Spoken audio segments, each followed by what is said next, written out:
Penang முன்னாள் 2வது துணை முதலமைச்சர் பேராசிரியர் டாக்டர் பி ராமசாமி மீது பட்டர்வர்த் செஷன்ஸ் நீதிமன்றத்தில் இன்று 17 நம்பிக்கை மோசடி குற்றச்சாட்டுகள் சுமத்தப்பட்டன.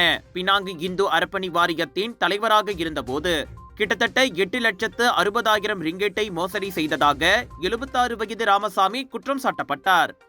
அறப்பணி வாரியத்திற்கு சொந்தமான பணத்தை நேர்மையற்ற முறையில் தவறாக பயன்படுத்தியதாக முதல் குற்றச்சாட்டு முதல் 13வது குற்றச்சாட்டு வரை கூறப்பட்டது. அதாவது அறப்பணி வாரிய குழுவின் அனுமதியை பெறுவதற்கு முன்னரே தங்கரத கொள்முதலுக்கான 7,79,131 ரிங்கெட் பணத்தை காசோலை மற்றும் தந்திமணி ஆர்டர் வடிவில் அவர் செலுத்தியுள்ளார். பிராய் சட்டமன்ற முன்னாள் உறுப்பினருமான ராமசாமி அதேபோல் தவறான முறையில் மருத்துவ செலவுகளுக்கு 65,000 ரிங்கெட் காசோலை வடிவில் பணம் செலுத்தியதாக 14வது மற்றும் 15வது குற்றச்சாட்டுகளில் கூறப்பட்டது. கடைசி 2 குற்றச்சாட்டுகளும் 15,000 ரிங்கெட் மதிப்பிலான 2 காசோலைகள் வடிவில் வழங்கப்பட்ட கல்வி நிதி உதவியை உட்படுத்தியவையாகும்.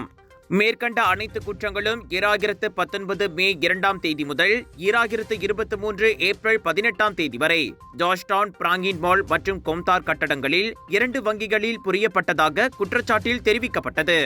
அனைத்து குற்றச்சாட்டுகளையும் மறுத்து ராமசாமி விசாரணை கோரிய நிலையில் 78,000 ரிங்கெட் தொகையில் நீதிமன்றம் அவரை ஜாமீனில் விடுவித்தது. கடப்பிதழை நீதிமன்றத்திடம் ஒப்படைக்க வேண்டும், அருகிலுள்ள MACC அலுவலகங்களில் மாதம் ஒரு முறை கையெழுத்து போட வேண்டும் என்ற கூடுதல் நிபந்தனைகளும் விதிக்கப்பட்டன. வழக்கு வரும் ஜூலை 16ஆம் தேதி மறுசெவிமடுப்புக்கு வருகிறது. குற்றம் நிரூபிக்கப்பட்டால் 2 முதல் 20 ஆண்டுகள் வரையில் சிறை, அபராதம் மற்றும் பிரம்படி விதிக்கப்படலாம்.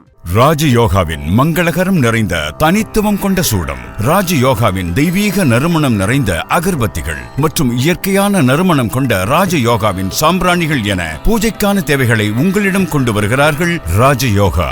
இது ஒரு சிம்லா மார்க்கெட்டிங்கின் தரமான வெளியீடு.